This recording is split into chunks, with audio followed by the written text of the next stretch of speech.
For your health this morning, after marriage, it's often seen that men and especially women start gaining a little weight. On average, married women gain 24 pounds in the first 5 years of marriage.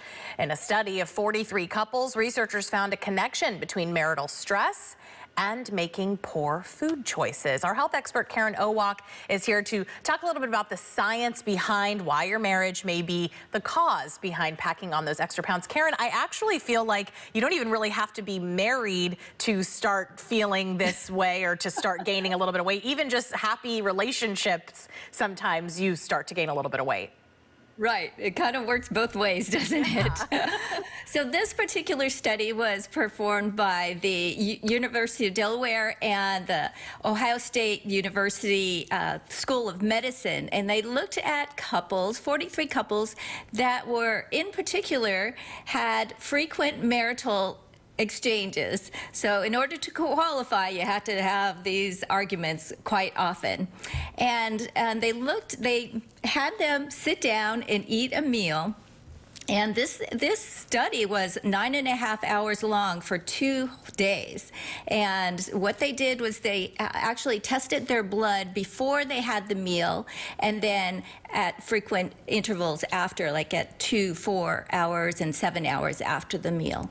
And what they were looking for were these appetite-relevant hormones that may have changed during these exchanges. So basically, they only really looked at arguments, not necessarily the happy weight that I know some people talk about.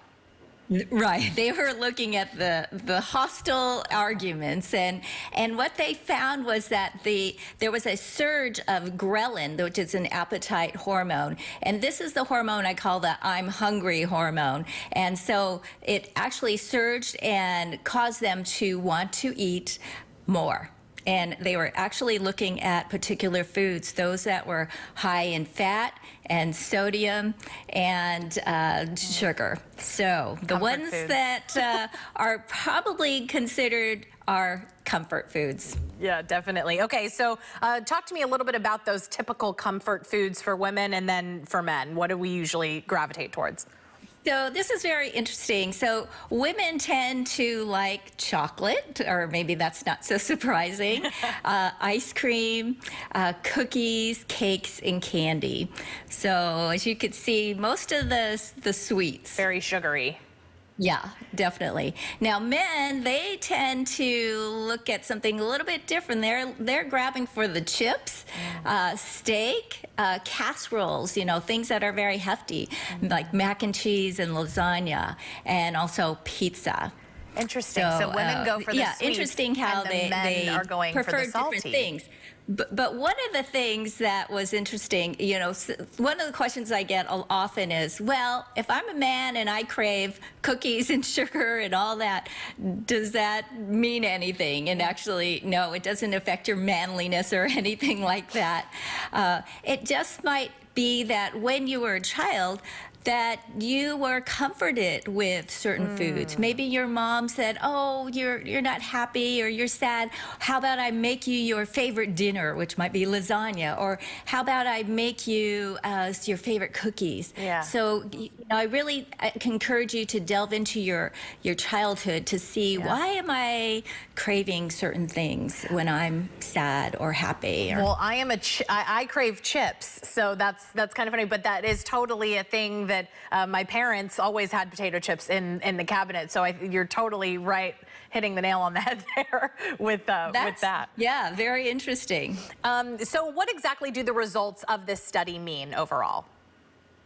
Well, it means that when you are under distress, you know, I've talked about the emotional eating cycle quite often, and when you are under duress, you will start to crave different foods, and it's real important to look at those emotions and how they tie to those food triggers. And when you are married and having these arguments, it's also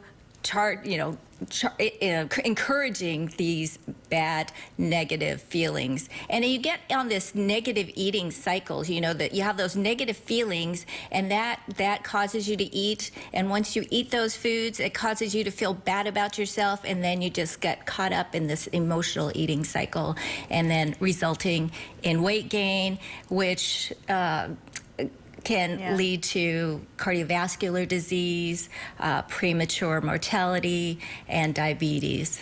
It's a host of other things. Any tips on how to handle this with your partner if you are noticing that this is a thing that's happening in your relationship?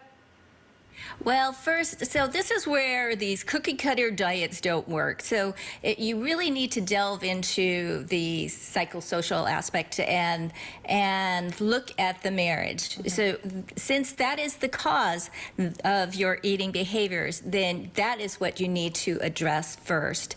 I really encourage you to, with any kind of emotional eating, to keep a log. Keep a log of the foods that you crave, and then keep a log and then tie that to the emotion you're feeling. So if you've just had an argument, you're upset, you feel tense and hostile towards your partner, then what is it that you're craving, and why are you eating this way? A lot of people don't really understand why they have these cravings. Right. They often say to me, "Oh, I'm so weak, I can't, I told myself I'm not going to eat sugar anymore, but I can't resist it." So these are the things driving it, and really understanding why you're reaching for that bag of chips. Karen, thank you so much for this morning. We'll speak with you next week. Okay, bye-bye. We'll be